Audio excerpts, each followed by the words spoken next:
Antsika ny fotoana amin'ity hariva ity dia ny taranja golfa teny amin'ny golfa Diorova moa no nitanterahana ny faninanana andihan'ny faharoapolo amin'ny rinjeskoro izay karakarainy ny Beny Madagasikara izany ka Andriamatoa Anitra Ratsimba Luc Ratsimbazavy sy Ramatoa Anitra Ratsimbazavy no nandrombaka ny laharana voalohany tamin'izany faninanana izany. Mbola i Luc Ratsimbazavy sy Anitra Ratsimbazavy indray no nandrobaka ny amboarana nandritra ny andihan'ny faharoapolo tamin'ny fifaninanana golf rinjeskoro karakarainy Beny Madagasikara. Io alahady io no nitanterahana teny amin'ny golf club Rova Andakana ny andihan'ny fasifarany ka namoahana ny anaran'izy ireo mpandresy. Est-ce que vous vous mettre en fait vraiment derrière on va se On va demander à Marc aussi de venir s'il vous plaît pour prendre une photo de gagnant.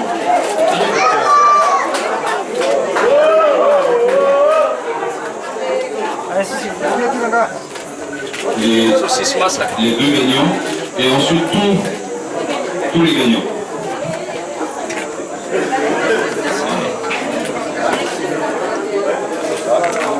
Nanamarika ity andihan'ny faharoapolo ity ny fanolorana loka manokana ho an'ireo mpandray anjara mavitrika indrindra dia teo amin'ny 70 taona andany sy teo amin'ny 80 taona hatramin'ny 70 taona ankilany. Beny Madagasikara moa zany mpanohana ny golfa efa nanomboka tamin'ny 1970. Mahatonga ny Beny nanohana ny golfa moa zany satria fantatrareo ihany fa ny misy olona mpandraraha zany ety amin'ny golfa izay mpanjifa ny Beny. Dia tonga zany zay manohana an'zareo koa zany ao amin'ny sehatry ny golfa. Ny tsara marihana zany fa ny tonoan'ny golfa ny Beny ity zany dia misy 5 ny andihany mandritry ny taona zany. Dia androany zany efa ny 7 dia anomena zany izay olona ny lalao tsara nandritry ny 5 andihany zay.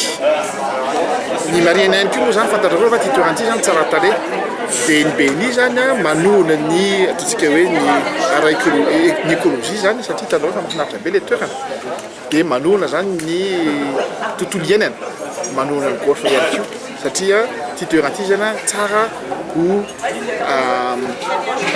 iarovana. Dia izay koa zany no mahatonga ny Beny koa zany manohana nyty taranja vaovao ity. Tomisika Junior indray dia Irakotonjanahary Tamby no nandrobaka ny lalana voalohany.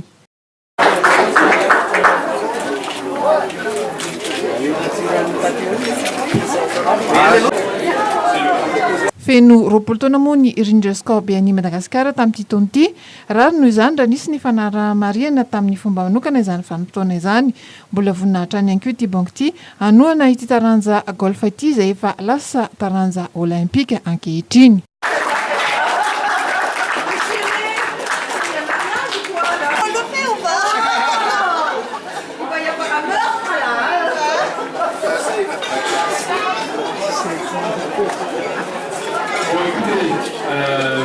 Simplement quelques mots. En fait, aujourd'hui, j'ai le honneur et le plaisir d'être le directeur général de la BNI pour fêter les 20 ans. Dia iny fanadidiny ihany koa tompoko lasy tompoko vavy no ametrahako ny veloma mandram-pioana ho amin'ny herin'ny nito izay. Sorana betsaka ianao tany tokantrano tany nanaraka ny fandarana mahery hatramin'ny farany veloma tompoko.